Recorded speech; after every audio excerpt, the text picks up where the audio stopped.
right, we're here with a special guest, President-elect Ayden Maher. Said that right? Sounds good enough. Cool. So tell us a little bit about your personal life. I mean, well, like currently I wear a size 10 shoe. No. Yeah. I work at the Apple Store at Town Center Mall. Come see Okay. me. Don't bother me about your iPod, though. I'll try to fix it if you can.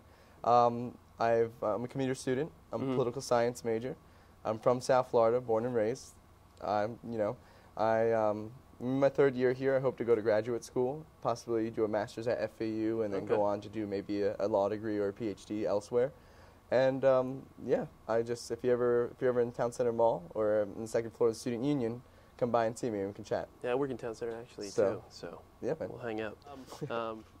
Can you tell us a little bit about your former position in student government and student government in general? What are their functions? Yeah, well, a lot of people don't even know about student government, and they think of student government at FAU as student government in their high school. Right. Kind of, they put on a party, they help plan the prom or the homecoming that year, and that's about it. Doesn't really serve any other function.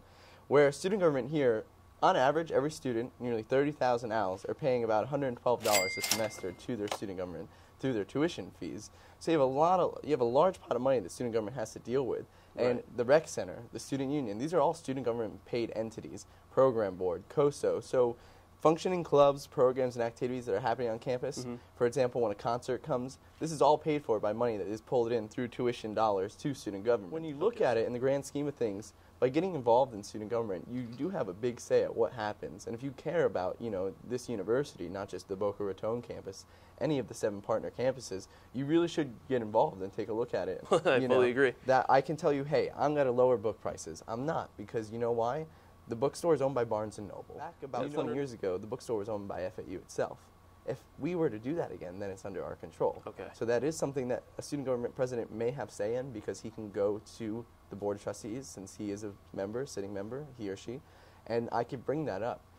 Can I do it? No. Will I try to fight for it because it's right? Yeah. Okay, so one of your policies that you talked about, one of your things that you say you can change potentially is a parking waiver.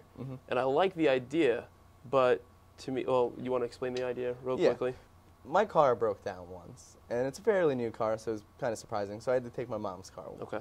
I parked in the top floor of the parking garage with no decal, and I reversed the car in the corner, and I was like, there is no way, no way. I only had one class. I ran, took the test, and I came back. I had a parking ticket. And mind you, I think students that get these parking tickets, they may be parking in, like, say, a handicap spot or, a grass area, which they're not allowed to, then that's obviously deserved. But most of the time, it's for a reason like that. They had to take another car, or they haven't stuck the decal on there yet. So what I think we should do is, instead of putting our resources into tagging these students, if a student gets one, and they are, they're obviously enrolled in courses, and they have a reason to, they shouldn't have to go through this whole appeal process. They should get a one-time waiver. That way they know it. I would be willing to take $1 or $2 away from student government if it meant long-term we could build more parking spaces. Slightly, I do oppose a tuition increase that, I don't know if you know this, the bill was actually written by Brogan. Okay. Brogan wrote the bill and gave it to a state representative, in which he passed it in the Florida House, because Florida House jurisdicts tuition. Brogan's a very smart man, and we need more tuition dollars to make up, because we don't get a large endowment. And the reason we don't get a large endowment is because everyone up in the Capitol is a UF, FSU, or UM alumni. To be blatantly honest, I to do here is we need to get a huge group of students, and we need to go to Rally and Tally. We had a bus arranged through FIU that never came, and we only had about 2 students signed up for it. And there was an email sent out the day before. Not just I need to be there expressing the needs. We need tons of students to be at the Capitol to let them know, hey, UCF, USF, FIU, FGCU, and FAU, we're all down here striving for academic excellence, and we can work towards a larger endowment from the state. I don't see why it's not feasible. Just personally, as a student leader on campus, does he have SG experience? No. But did Ms. Weimer have SG experience before she was governor? No. So it really comes down to your passion and drive.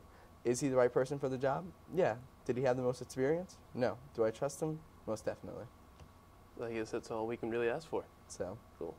Well, thank you. Thank you, my friend. I think we're going to take it from here. Okay, well, I'm Mike Kaye for Owl Talk. This is Ayden Maher. Ayden Maher.